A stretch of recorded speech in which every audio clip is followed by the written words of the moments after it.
Hello everyone, मेरा नाम है गार्गी मिश्रा और हम तैयारी कर रहे हैं बिहार लाइब्रेरियन एग्ज़ाम 2025 के लिए। आज है हमारा डे 22। डे 21 में हमने मैनेजमेंट के बारे में पढ़ा था, लाइब्रेरी के मैनेजमेंट के बारे में, और उसी कड़ी में आगे बढ़ते हुए आज हम पढ़ेंगे कि डिफरेंट टाइप ऑफ जो हम पुस्तकों का जो चयन करते हैं लाइब्रेरी के लिए, उसके डिफरेंट टाइप्स ऑफ टूल्स क्या क्या हैं उसके बारे में। तो चलिए शुरू करते हैं। आज का हमारा टॉपिक है पाठ्य सामग्री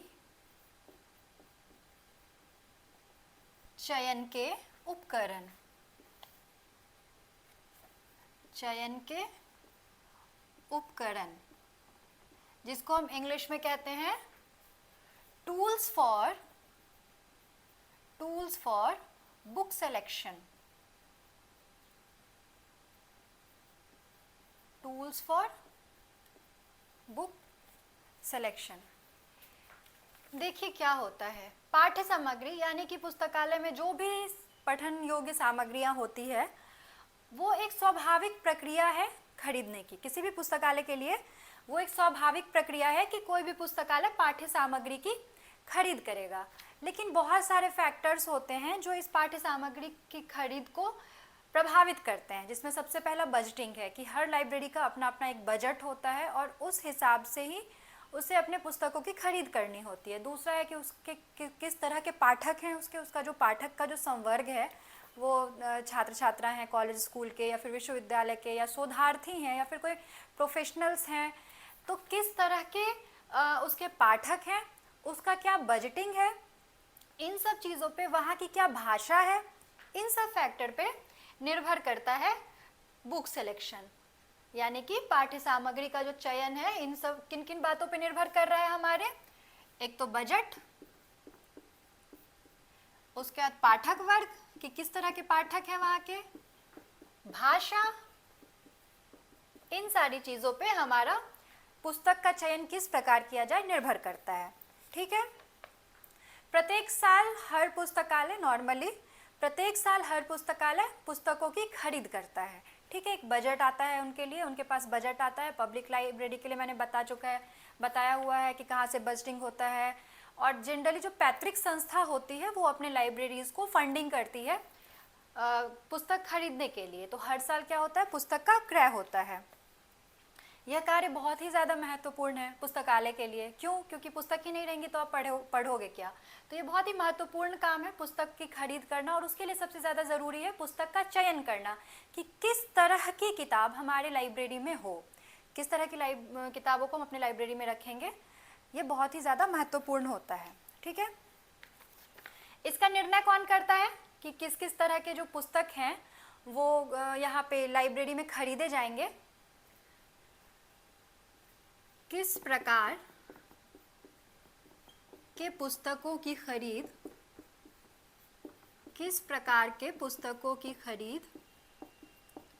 लाइब्रेरी में होगी या पुस्तकालय में होगी, इसका निर्णय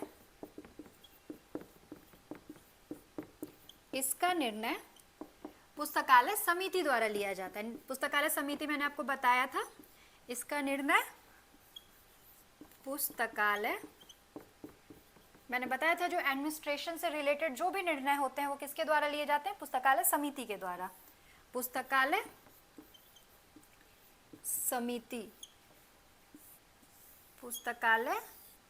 समिति द्वारा लिया जाता है। ठीक है, लिया जाता है। स्क्रीनशॉट्स ले लीजिए कि किस तरह के पुस्तकों की खरीद होगी किसी भी पुस्तकालय में, इसका निर्णय पुस्तकालय समिति द्वारा लिया जाता है। ठीक है,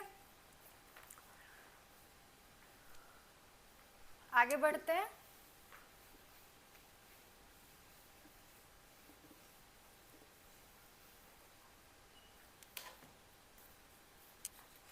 और पुस्तक चयन हेतु, पाठ्य सामग्री या पुस्तक के चयन हेतु जिन उपकरणों का प्रयोग किया जाता है, जिन उपकरणों का टूल्स मतलब सिर्फ वो औजार नहीं जो इंजीनियरिंग वाले पेचकस और पिलास होते हैं। जो भी चीज़ किसी भी कार्य में हेल्प करती है उसको हम टूल्स बोलते हैं, उपकरण बोलते हैं, ठीक है। तो पुस्तक चयन हेतु जिन उपकरणों को प्रयोग में लाया जाता है उसे प्रयोग में लाया जाता है उसे टूल्स फॉर बुक सिलेक्शन बोलते हैं, या पाठ्य सामग्री चयन के उपकरण उसे टूल्स फॉर बुक सिलेक्शन कहते हैं, ठीक है। तो टूल्स फॉर बुक सिलेक्शन क्या होता है, घबराना नहीं है कि अरे ये कौन सा टॉपिक आ गया हमारे पास, टूल्स फॉर बुक सिलेक्शन क्या है, नाम देख के ही ना घबरा जाए। कि किसी भी लाइब्रेरी में पुस्तक का क्रैक किया जाता है। पुस्तक का क्रैक क्यों किया जाता है, क्योंकि ये मेन चीज़ है किसी भी लाइब्रेरी के लिए। हर साल किया जाता है, जो बजट होता है उसके अनुसार किया जाता है, जो पाठक वर्ग होता है उनके लिए किया जाता है। और जो क्रैक कौन सी पुस्तक होगी इसका निर्णय कौन करता है, पुस्तकालय समिति करती है। और जिसकी सहायता से जिन उपकरणों की सहायता को प्रयोग में लाकर ये कार्य किया जाता है, पुस्तक चयन का कार्य, उसको हम क्या कहते हैं, टूल्स फॉर बुक सिलेक्शन। उसको हम कहते हैं टूल्स फॉर बुक सिलेक्शन, ठीक है। अब देखिए आगे टूल्स फॉर बुक सिलेक्शन क्या क्या। मैंने आपको पुस्तक सूची और ग्रंथ सूची बताया था शुरुआती के क्लास में ही, पुस्तक सूची, ग्रंथ सूची आदि से परिचित करवाया था आपको। तो ये देखिए क्या होता है पुस्तक सूची। पुस्तक सूची क्या होता है, ये सबसे महत्वपूर्ण स्रोत है पुस्तक चयन के लिए और पुस्तक खरीद के लिए, ठीक है। मैंने बताया था कि हर प्रकाशक जो है अपने अपने प्रकाशन की किताबों की लिस्टिंग करते हैं, लिस्ट बनाते हैं कि उनके प्रकाशन में कौन कौन सी किताब है, और वह प्रत्येक लाइब्रेरी को जो भी उनके प्रकाशन वाले चीज़ से रिलेटेड होता है, वो जिस तरह की भी पुस्तक प्रकाशित कर रहे हैं उस प्रकार की लाइब्रेरी को वो अपनी प्रकाशन लिस्ट, जिसको हम पुस्तक सूची कहते हैं, भेजते हैं। और उसको देखकर क्या लाइब्रेरी निर्णय ले सकते हैं कि उनको कौन सी किताब खरीदनी है और कौन सी नहीं खरीदनी है। यह सबसे महत्वपूर्ण स्रोत होता है। प्रायः सभी प्रकाशक अपने प्रकाशन की पुस्तक सूची, अपने प्रकाशन की पुस्तक सूची विभिन्न पुस्तकालयों के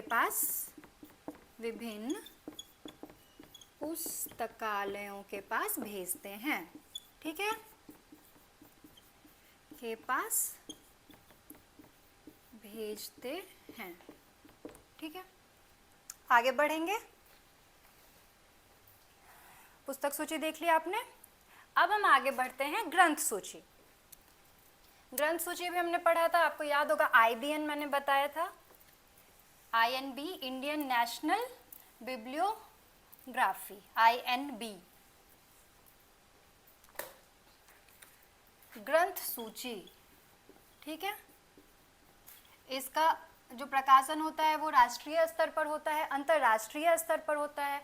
और प्रत्येक देश, लगभग जो भी देश है वो क्या करते हैं, अपना एक नेशनल बायोग्राफी नहीं, बिब्लियोग्राफी क्या करते हैं, छपवाते हैं। बिब्लियोग्राफी यानी कि ग्रंथों की जो सूची है इसको बिब्लियोग्राफी बोलते हैं हम लोग। बायोग्राफी नहीं, कंफ्यूज नहीं होना है, बिब्लियोग्राफी स्लिप ऑफ टंग था, बिब्लियोग्राफी, ठीक है। तो जो प्रत्येक देश होता है उसकी अपनी एक राष्ट्रीय ग्रंथ सूची होती है, बिब्लियोग्राफी होती है, नेशनल बिब्लियोग्राफी। और जो इंडिया की ग्रंथ सूची है उसका क्या नाम है, INB, इंडियन नेशनल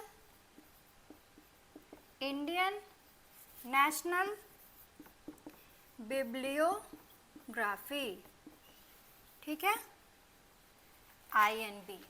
ग्रंथ सूची की मदद से भी क्या होता है, पुस्तक चयन किया जाता है, ठीक है। आगे बढ़ते हैं, सिद्धांत कौन कौन से हैं पुस्तक चयन के, ये थे उपकरण, और अब हम पढ़ेंगे पुस्तक चयन के सिद्धांत, ठीक है। पुस्तक सामग्री चयन या पुस्तक चयन ही कर देती हूँ, ज़्यादा कंफ्यूजन नहीं होगा। अब हम देखेंगे पुस्तक चयन यानी कि बुक सिलेक्शन के सिद्धांत, पुस्तक चयन के सिद्धांत। मेलविल ड्यूई का नाम मैंने सबसे शुरुआत में ही आपको बताया था, सब वाकिफ हैं इस नाम से। तो जो सबसे पहला सिद्धांत है वो ड्यूई साहब का सिद्धांत है, जिसको हम लोग बोलते हैं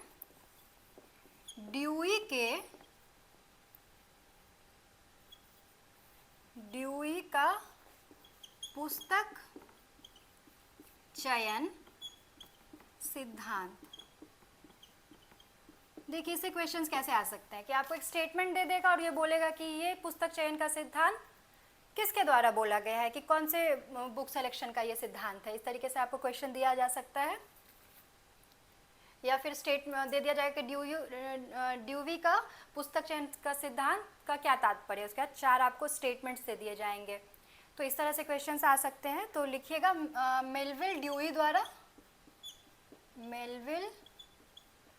ड्यूई द्वारा प्रतिपादित यानी कि दिया गया था। ठीक है, इनका क्या कहना था?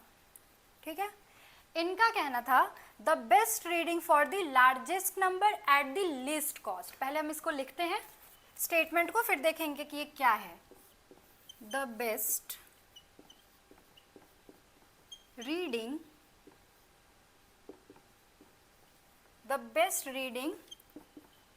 for the largest number at the least cost,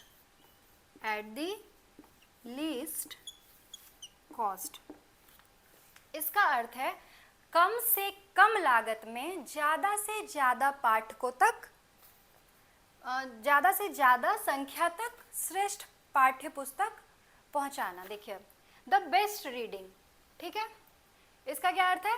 श्रेष्ठ पाठ्य, यानी कि जो चीज़ बेस्ट हो, यानी जो पुस्तक बेस्ट हो। फॉर द लार्जेस्ट नंबर, यानी कि लार्जेस्ट नंबर यानी कि अधिकाधिक संख्या के लिए। अधिकाधिक संख्या किसकी? पाठक की। द बेस्ट रीडिंग ये क्या थी? पुस्तक एट द लार्जेस्ट नंबर यानी कि ज़्यादा से ज़्यादा पाठकों तक, और एट द लीस्ट कॉस्ट, कम से कम पैसों में। ठीक है, ये नहीं कि बहुत पैसे लगा के हम ये चीज़ कर रहे हैं और उसकी ज़रूरत भी नहीं है। तो इनका कहना था, इसका आप हिंदी भी लिख लीजिए, ज़्यादा आपको याद रहेगा। कम से कम लागत पर अधिकाधिक संख्या, लेकिन आप इसको लिख लीजिए याद करने के लिए, ज़्यादा से ज़्यादा संख्या की श्रेष्ठ पाठ्य सेवा प्रदान करना। पाठ्य सेवा प्रदान करना, ये ड्यूई साहब का कहना था कि हमारे कम से कम पैसे लगे, लेकिन हम ऐसी श्रेष्ठ पुस्तक खरीदें जो ज़्यादा से ज़्यादा लोगों के लिए काम आ सके, ज़्यादा से ज़्यादा लोगों के लिए उपयोगी हो। ठीक है, इसका आप स्क्रीनशॉट्स ले लीजिएगा। ड्यूई का पुस्तक चयन का सिद्धांत, मेलविल ड्यूई द्वारा प्रतिपादित। The best reading for the largest number at the least cost, कम से कम लागत पर ज़्यादा से ज़्यादा संख्या की श्रेष्ठ पाठ्य सेवा प्रदान करना। ठीक है, क्या होता है देखिए, बहुत सारे प्रलेख जो होते हैं ना, डॉक्यूमेंट्स, बहुत महंगे होते हैं। बहुत सारे जो डिफरेंट टाइप ऑफ बुक्स होते हैं या पाठ्य सामग्री के जो अन्य फॉर्म हैं, वो क्या होते हैं ना, बहुत महंगे होते हैं। कुछ तो महंगे होते हैं जो यूज़ भी हो जाते हैं, लेकिन कुछ पुस्तक ऐसी है जो महंगी है और उसको ज़्यादा लोग यूज़ भी नहीं करें। तो ड्यूई साहब का कहना था कि ऐसे पुस्तक के खरीद को थोड़ा सा अनदेखा करना चाहिए, कि जिसका दाम तो बहुत ज़्यादा है पर उसका कोई यूज़ नहीं है। ठीक है, तो उसको अपने पुस्तकालय में, और खासकर जिनका बजट कम है, जिन पुस्तकालय का, जो छोटे पुस्तकालय हैं, उनको इस बात का खासकर ध्यान रखना चाहिए। अब जिनके पास बहुत सारा फंडिंग है उनके लिए तो कोई ज़्यादा ज़रूरत की बात नहीं, लेकिन जो छोटे पुस्तकालय, जिनका बजट जो है वो एक मतलब दिया हुआ बजट है, टाइट बजट है, तो उनके लिए है कि जो ज़्यादा महंगी पुस्तक है लेकिन उस महंगाई के हिसाब से उस पुस्तक का यूज़ नहीं है बहुत ज़्यादा, तो उसको थोड़ा सा नेग्लेक्ट करना चाहिए खरीदने से, ठीक है। उसके स्थान पर ऐसी पुस्तक कम कॉस्ट वाली खरीदनी चाहिए जो ज़्यादा से ज़्यादा रीडर जो है उसको पढ़ें, ठीक है। आगे चलेंगे, सेकंड है ड्रूरी का पुस्तक सिद्धांत। ड्रूरी का पुस्तक चयन सिद्धांत, ये सेकंड है, और इसको ही पुस्तक चयन सिद्धांत का मौलिक सिद्धांत कहा जाता है। ये मौलिक सिद्धांत यानी कि जो फंडामेंटल सिद्धांत है पुस्तक चयन का, बहुत सारे लोगों ने दिया, लेकिन एक चीज़ है जिसको हम फंडामेंटल मानते हैं, तो वो ड्रूरी का पुस्तक चयन का सिद्धांत है, ठीक है, जिसको हम मौलिक सिद्धांत मानते हैं पुस्तक चयन के लिए। और ये कब दिया गया था? 1930 ईस्वी में, 1930 ईस्वी में ड्रूरी द्वारा, ठीक है, ड्रूरी द्वारा। इनका क्या कहना था, देखिए, इनका स्टेटमेंट था to provide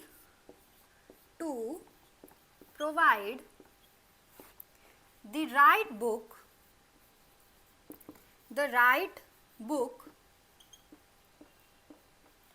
to the right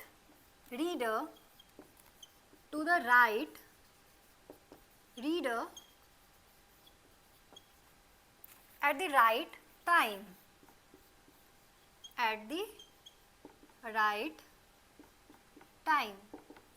देखिए इसका क्या अर्थ है। टू प्रोवाइड, ठीक है, प्रोवाइड करवाना, देना, उपलब्ध करवाना। To provide the right book यानी कि सही पुस्तक, टू द राइट रीडर यानी कि सही पाठक को सही पुस्तक एट द राइट टाइम, सही समय पर। तो इसका पूरा सेंटेंस का क्या मतलब निकलता है? To provide the right book to the right reader at the right time का कि सही समय पर सही पुस्तक को सही पाठक तक उपलब्ध करवाना, या सही पाठक को सही समय पर सही पुस्तक उपलब्ध करवाना।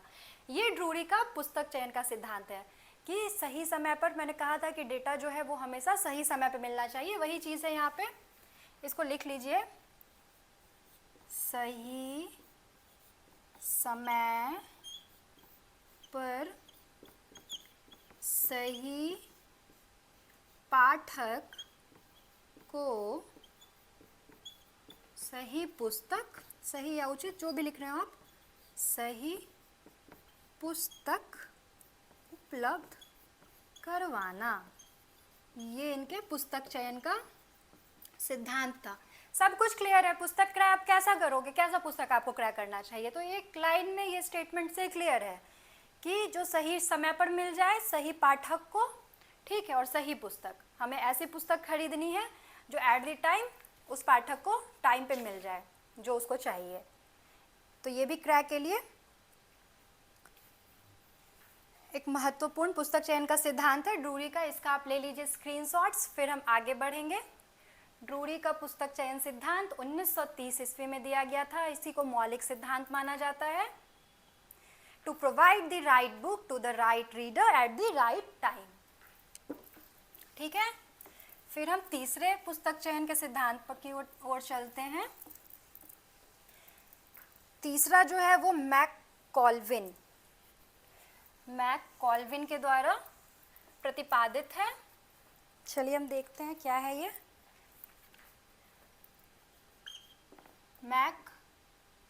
मैककॉल्विन पुस्तक चयन सिद्धांत। पुस्तक चयन सिद्धांत मैककॉल्विन, इन्होंने कब दिया था? 1925 ईस्वी में, ठीक है, 1925 ईस्वी में दिया गया था ये। और इसको ही हम डिमांड एंड सप्लाई थ्योरी भी कहते हैं।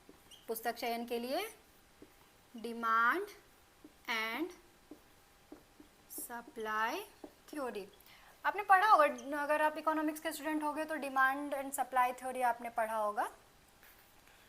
मोटा मोटी ये कहता है इकोनॉमिक्स के भाषा में डिमांड एंड सप्लाई कि जो चीज़ का जितना ज़्यादा डिमांड होता है ना, उसकी सप्लाई भी उतनी ज़्यादा होती है, ठीक है, या फिर जो वस्तु जितना सप्लाई में है उसकी डिमांड भी उतनी ज़्यादा होती है। यानी कि मार्केट में अगर किसी चीज़ का जितना डिमांड है उतना सप्लाई होना भी आवश्यक है, तभी मार्केट जो है इक्विलिब्रियम में रहता है, ठीक है। डिमांड एंड सप्लाई थ्योरी यही कहता है हमारा कि डिमांड एंड सप्लाई को इक्विलिब्रियम में रहने के लिए ज़रूरी है कि जितना हमारा डिमांड है वही हमारा सप्लाई भी होना चाहिए। ठीक है, खैर इससे अभी आपको कोई मतलब नहीं है इस नक्शे से, ये इकोनॉमिक्स की बात थी। अब पुस्तक चयन के लिए डिमांड एंड सप्लाई थ्योरी क्या कहता है? सेम चीज़ कहता है कि जिस बुक की जितनी डिमांड होती है वही सप्लाई करना चाहिए, यानी कि जो पाठक मांग रहा है क्रैक करते समय, पुस्तक चयन करते समय हमें उसी का ध्यान रखना है कि उसी की सप्लाई जो है वो हमारे लाइब्रेरी में लानी है, कि जो पाठक बार बार आके मांग रहे हैं उसकी हम एक सूची बना लें, हम एक ऑब्जर्वेशन रखें कि अच्छा पाठक किस तरह की किताब का डिमांड कर रहे हैं और उसी को हम सप्लाई में लाएं यानी कि क्रैक करें।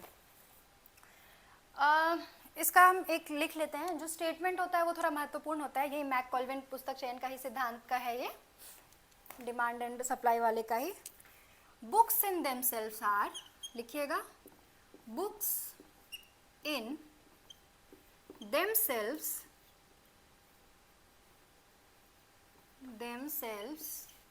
are nothing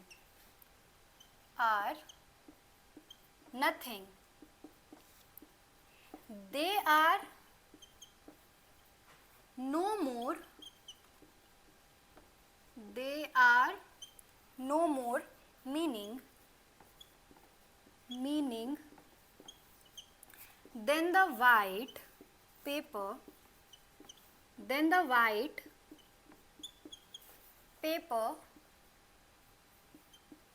upon which they are printed,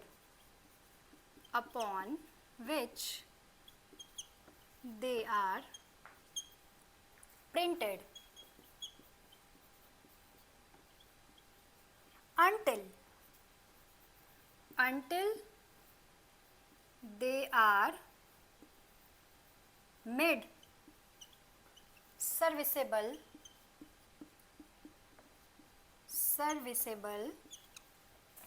by demand,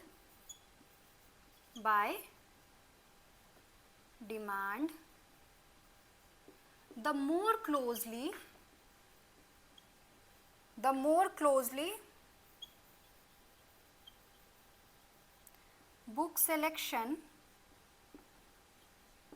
book selection is related to demand,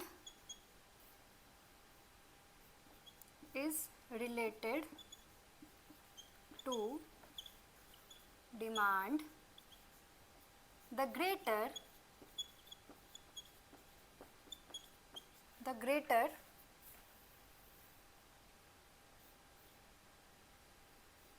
the resultant and possible service।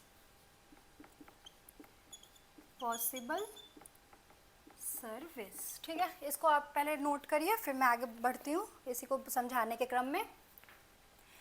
क्या कह रहा है? Books in themselves are nothing, they are no more meaning than the white paper upon which they are printed, until they are made serviceable by demand. The more closely book selection is related to demand, the greater the resultant and possible service। कहने का मतलब है किसी पुस्तक का ज़्यादा महत्व नहीं रह जाता, ठीक है, अगर वो सेवा संबंधी मांग को पूरा नहीं कर पाता है। अतः पुस्तकालयों को पुस्तक चयन के वक्त पाठकों की मांग और उसको पूरा करने हेतु ध्यान में रखना चाहिए। देखिए क्या कह रहा है,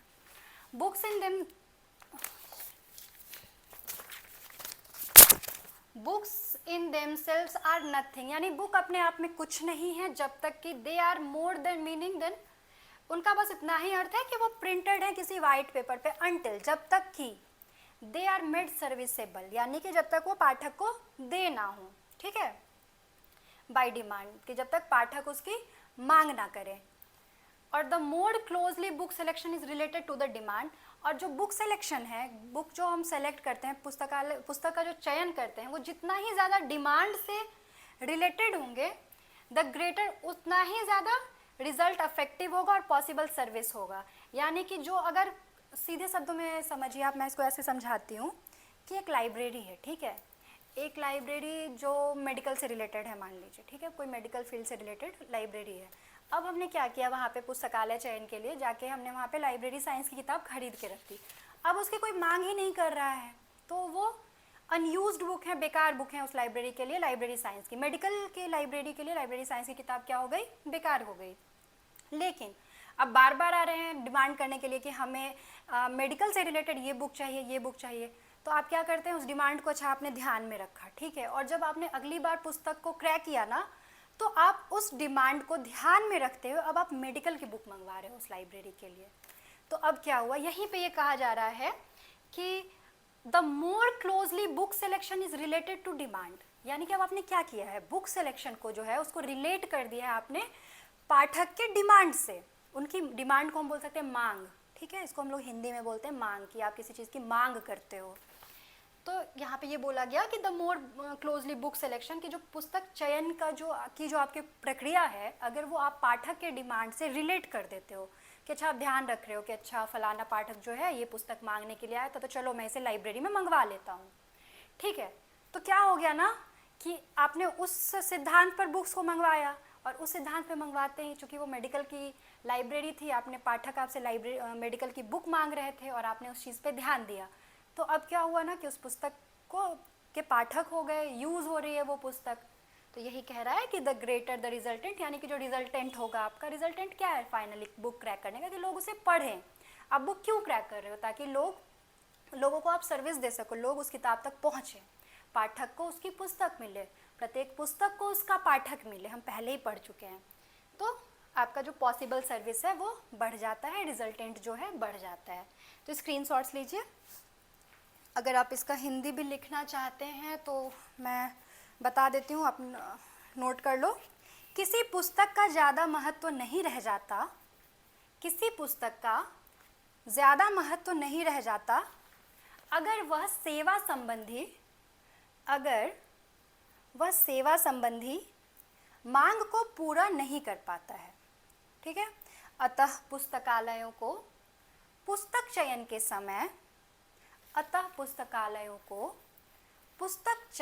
समय पाठकों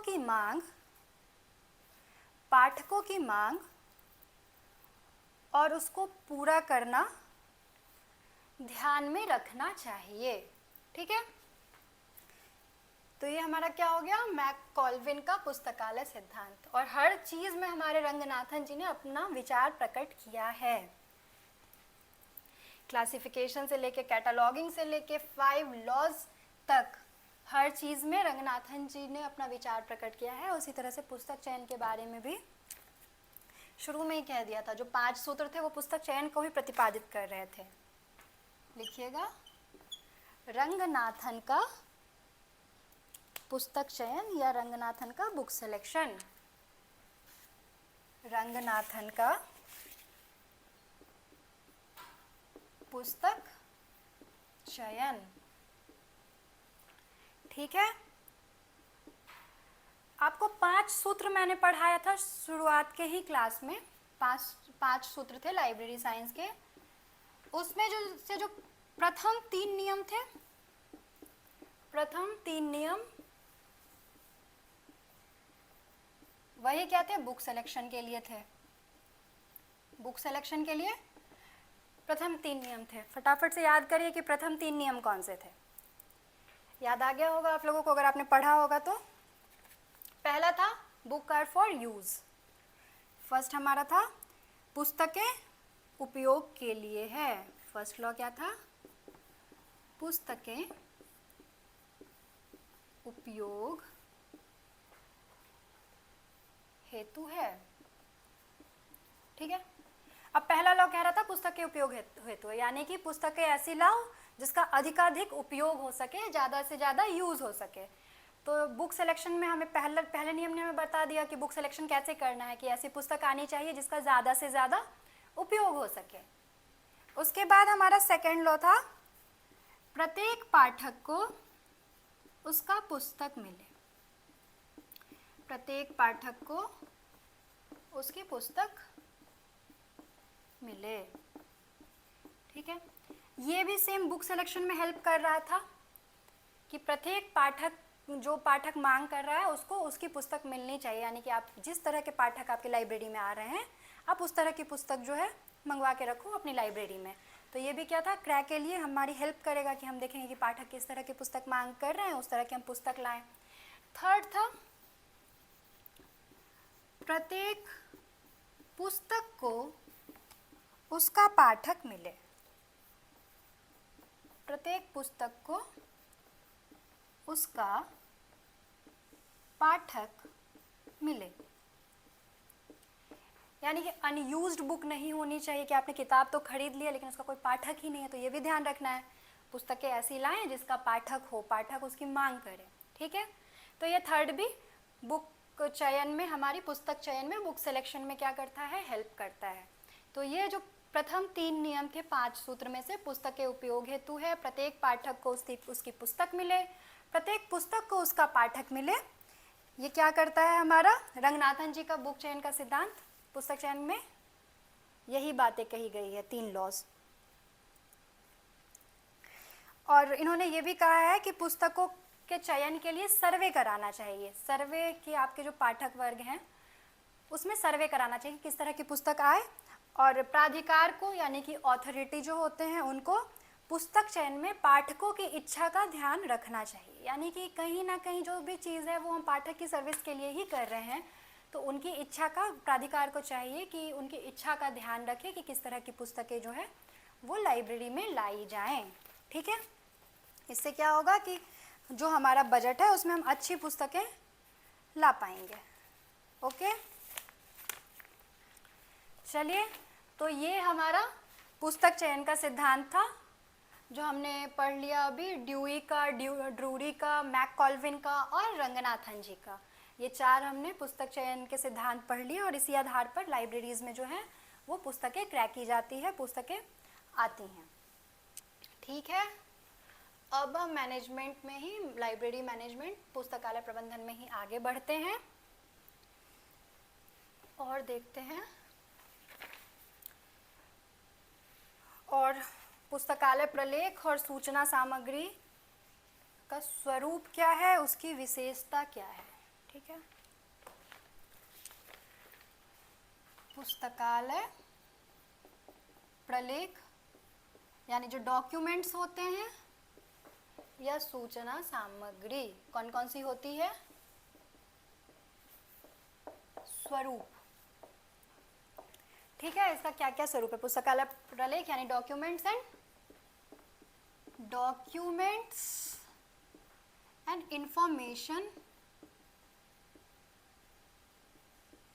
सोर्सेज, ठीक है, कि क्या क्या है। हमने पढ़ा था कि बहुत सारी चीज़ें, सिर्फ पुस्तक ही नहीं होती है पुस्तकालय में, ऐसे तो पुस्तकालय पुस्तकों के घर को कहा जाता है, लेकिन आजकल सिर्फ पुस्तकें नहीं होती है, पुस्तक के अलावा भी विभिन्न प्रकार की के प्रलेख और सूचना सामग्री होती है। तो अब अभी तक तो हम ये समझ चुके हैं कि क्या क्या होती है, बट एक जगह हम इसको क्या करते हैं, नोट डाउन कर लेते हैं ताकि रिवीजन के टाइम में हमें आसान हो। तो देखिए कौन कौन से पुस्तकालय प्रलेख होते हैं, डिफरेंट टाइप्स ऑफ। सबसे पहले तो बुक्स, जो कि आप सबको पता है। फर्स्ट क्या है, बुक्स, ठीक है। सेकंड है पेरियोडिकल्स एंड सीरियल्स। थर्ड है गवर्नमेंट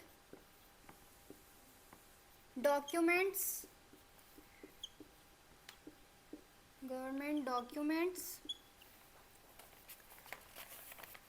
फोर्थ है dissertations and thesis, dissertation and thesis. Next है रिपोर्ट्स,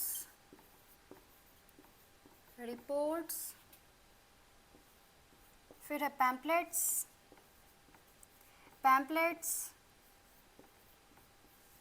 स्टैंडर्ड्स। जब मैं इंफॉर्मेशन सोर्सेज और सर्विसेज पढ़ा रही थी तब मैंने सबके बारे में आपको एक्सप्लेन किया था। Standards,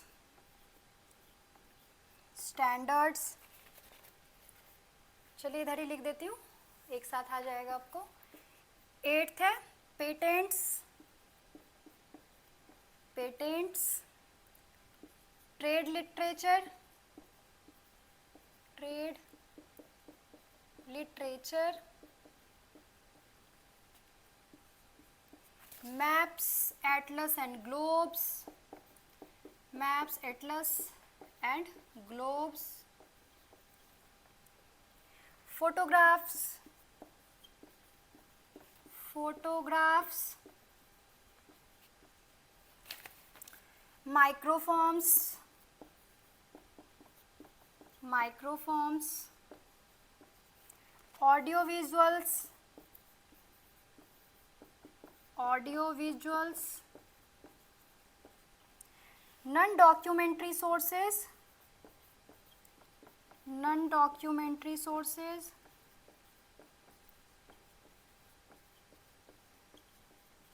and last one is institutional resources, institutional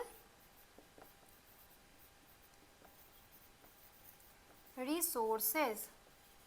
ठीक है, तो ये सारी क्या थी, हमारे विभिन्न प्रकार के डॉक्यूमेंट्स जो लाइब्रेरी में होते हैं, उनकी एक लिस्ट है, एक लिस्ट है इनकी, पुस्तकालय प्रलेख और सूचना सामग्री की, books, periodicals and serials, government documents, dissertation and thesis, reports, pamphlets, standards, patents, trade literature, maps, atlas, globes, photographs, microforms, audiovisuals, non-documentary sources and institutional resources। ठीक है, स्क्रीनशॉट्स लीजिए फटाफट से आप, फिर मैं आगे बढ़ूंगी। ये क्या थे, सारे के सारे हमारे जो विभिन्न प्रकार के पुस्तकालय में पाठ्य सामग्रियां होती हैं, डॉक्यूमेंट्स होते हैं जो हम यूज़ करते हैं एज अ रीडर, उनकी लिस्ट, ये लिस्ट थी। ठीक है, इसी क्रम में हम आगे बढ़ते हैं। एक्सेशन रजिस्टर, एक्विजिशन हमने पढ़ा था, उस टाइम पे पढ़ा था कि लाइब्रेरीज में जो है वो एक्सेशन रजिस्टर होता है, जहाँ पे सर्वप्रथम बुक्स जो है वो कालानुक्रम में दर्ज होता है। तो ये क्या है हमारा, परिग्रहण पंजी, परिग्रहण पंजी, जिसको हम बोलते हैं एक्सेशन रजिस्टर, एक्सेशन रजिस्टर। ठीक है, एक्सेशन रजिस्टर, परिग्रहण पंजी। ये क्या होता है, यह पुस्तकालय का सबसे ज़्यादा महत्वपूर्ण प्रलेख होता है और एक अस्थायी पंजी होती है। ये क्या करता है ना, पुस्तकालय का कैसे कैसे विकास हुआ है, किस तरह से पुस्तकें आई है, उसको दिखाता है। पुस्तकालय के लिए सबसे ज़रूरी चीज़ क्या है, पुस्तक, और ये पूरा का पूरा क्या करता है, उसका रिकॉर्ड्स मेंटेन करता है कि वो कैसे कैसे कालानुक्रम में पुस्तकें आई हैं, उसका एक अस्थायी अभिलेख होता है। ठीक है, जिसका स्टैंडर्ड साइज होता है रजिस्टर का। रजिस्टर कैसा होता है, रजिस्टर तो आपने देखा ही होगा ना, जो नोटबुक होती है मोटी वाली, किसी भी तरह की, उसको हम लोग रजिस्टर बोलते हैं, पंजी बोलते हैं। ठीक है, इसका स्टैंडर्ड जो साइज होता है वो 16:3 होता है। ठीक है, और इसमें जो सबसे महत्वपूर्ण चीज़ है, इसके कॉलम वो कितने होते हैं, 14। डायरेक्ट क्वेश्चन आता है, याद रखिएगा, परिग्रहण पंजी में कितने कॉलम होते हैं, 14। ठीक है, एकदम डायरेक्ट क्वेश्चन आता है ये कभी कभी कि एक्सेशन रजिस्टर में कितने कॉलम होते हैं, 14, याद रखना है। ठीक है, अब ये 14 कॉलम कौन कौन से हैं मैं आपको लिखवा देती हूँ। हो सकता है क्वेश्चन में नहीं पूछा जाए, पर कल हो के आप लाइब्रेरियन बनेंगे तो उस टाइम पे आप बनाएंगे ना, परिग्रहण पंजी बनाएंगे, एक्सेशन रजिस्टर बनाएंगे, जो बुक एक्विजिशन होगी आपके यहाँ, आप उसका डेटा रखेंगे, ब्यौरा रखेंगे, तो आपको पता होना चाहिए कि उसमें 14 जो कॉलम है वो कौन कौन है। ठीक है, तो लिखिएगा,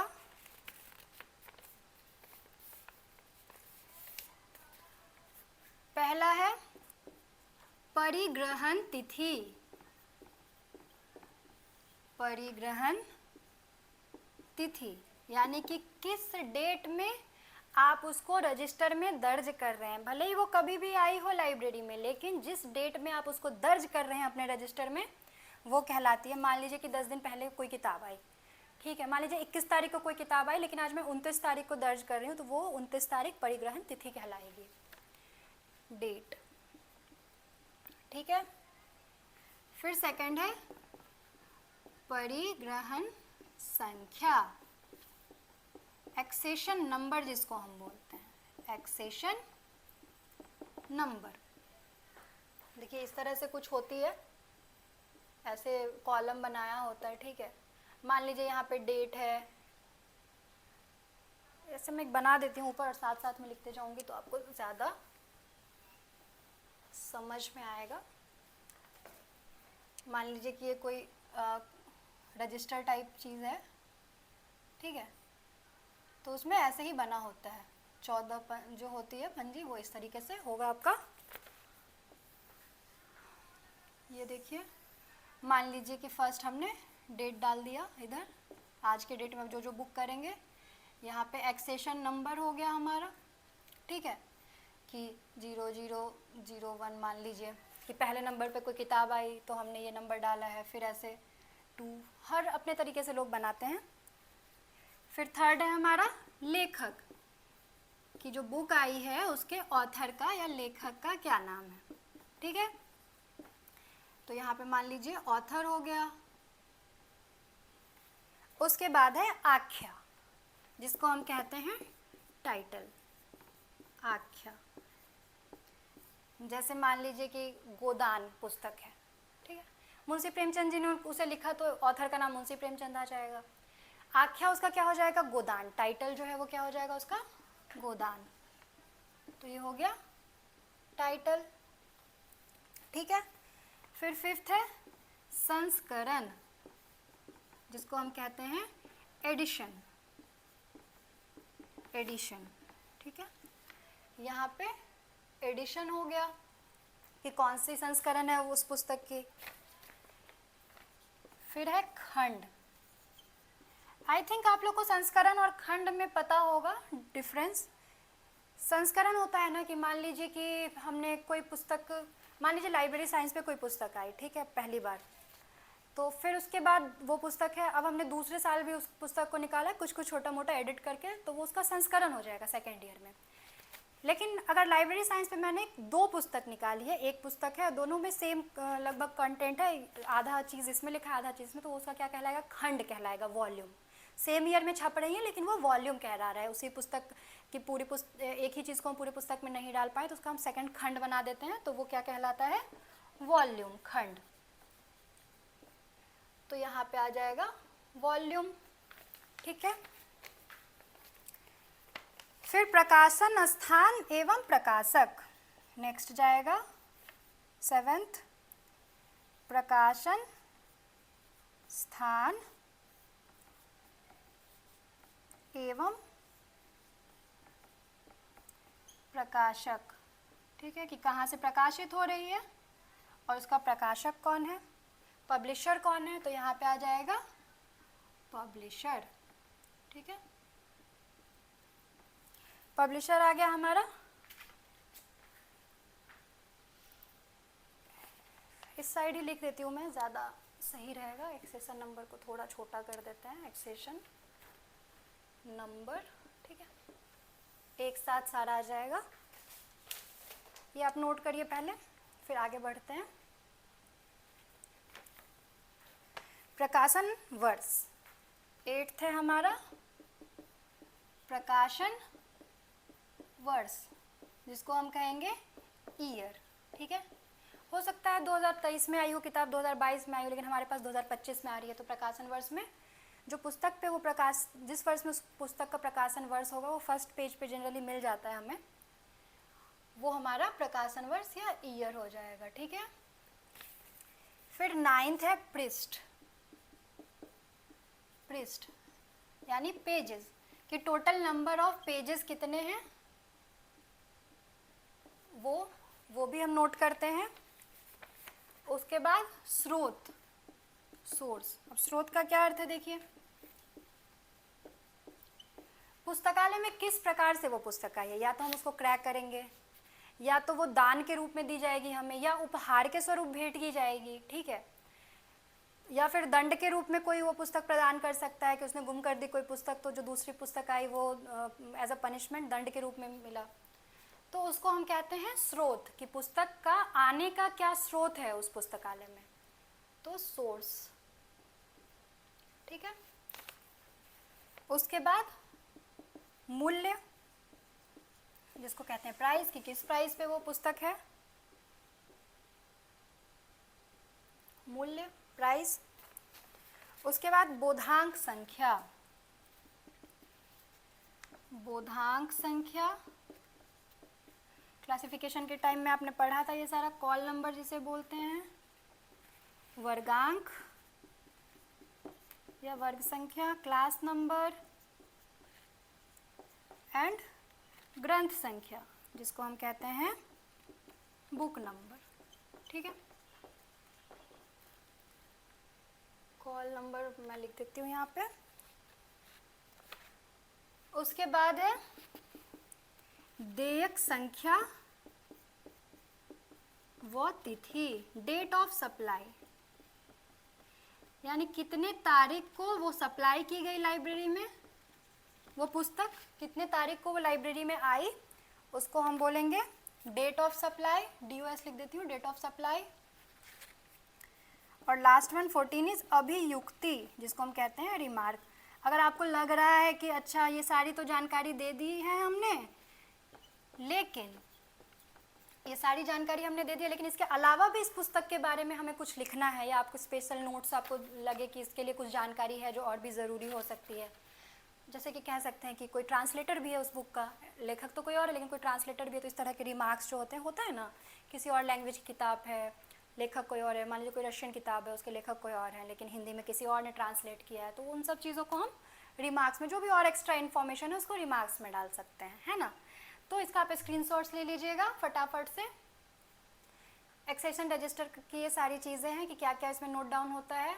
एक बार मैं फिर से बता देती हूँ, किस डेट को वो पुस्तक आई पुस्तकालय में, ये नहीं है, ये है कि आप किस डेट को नोट डाउन कर रहे हो, उसका एक्सेशन नंबर क्या है, कि कौन से क्रम में वो पुस्तक आई है, ऑथर कौन है, टाइटल क्या है, एडिशन क्या है, वॉल्यूम क्या है, उसके पब्लिशर कौन है, पब्लिशिंग ईयर क्या है, नंबर ऑफ पेजेस क्या है, प्राइस क्या है, call number, class number and book number क्या है, और देयक संख्या व तिथि, डेट ऑफ सप्लाई क्या है, कि किस तिथि को वो लाइब्रेरी में आई है, और अभियुक्ति रिमार्क क्या है। ठीक है, तो ये हमारा पूरा एक्सेशन रजिस्टर का रूपरेखा था। इस तरह से हम लोग एक्सेशनिंग करते हैं बुक की, एक रजिस्टर में दर्ज करते हैं। कोई भी नई किताब आती है, सबसे पहला काम होता है कि हम उसकी एक्सेशनिंग करते हैं, एक्सेशन रजिस्टर में उसको हम दर्ज करते हैं। और क्या लिखेंगे एक्सेशन रजिस्टर में, तो यही सारी, और सारा का सारा ये ब्यौरा कहाँ से लेंगे, तो फर्स्ट पेज जो होता है हमारा, पलटते ही फर्स्ट पेज पे नॉर्मली सारी चीज़ें होती है, दाम वगैरह कभी कभी पीछे लिखा होता है, पेज नंबर अगर आपको नहीं दिया हो तो जो सबसे लास्ट पेज का नंबर होता है वो आप डाल देते हैं। ठीक है, आशा करती हूँ कि आपको आज की जानकारी समझ में आई होगी, और अगर किसी तरह की भी क्वेरी हो तो आप मेरे कमेंट में आप पूछ सकते हैं, और ज़्यादा से ज़्यादा इस वीडियो को शेयर करिए ताकि और भी लोग जो हैं वो एग्ज़ाम की तैयारी कर सके। किसी ने कमेंट किया था कि एग्ज़ाम का तो कुछ डेट ही नहीं निकल रहा है। हाँ, एग्ज़ाम का भी कोई डेट नहीं निकल रहा है, हम लोग आशा ही कर रहे हैं कि चुनाव से पहले हो जाए एग्ज़ाम जो है। अब देखिए कब डेट निकलता है, उम्मीद है कि चुनाव से पहले ही, और जब भी लिया जाएगा ना बहुत जल्दबाजी में लिया जाएगा। इसके लिए एकदम मेंटली प्रिपेयर्ड हो जाएं आप लोग। ये मत सोचिए नोटिफिकेशन आएगा तब पढ़ना शुरू करेंगे, पढ़ना शुरू कर दीजिए। नोटिफिकेशन के आने के तुरंत बाद ही एग्ज़ाम जो जैसा लग रहा है, आसार जैसे लग रहे हैं, हो जाएगा। तो अपने आप को बिल्कुल आप लोग मानसिक रूप से तैयार करके रखिए, और अपने आप को डेटा वगैरह के भी क्षेत्र में, और चाहे वो लाइब्रेरी साइंस का हो या फिर जनरल स्टडीज़ का हो, पढ़ते रहिए। साथ में कुछ कुछ पढ़िएगा, कुछ कुछ दिमाग में जाएगा, तो लगेगा कि अच्छा अभी तो नहीं, लेकिन वो जब एग्ज़ाम हॉल में बैठेंगे तो वो कहीं ना कहीं याद आ जाएगा आपको। तो तैयारी जारी रखिए। धन्यवाद।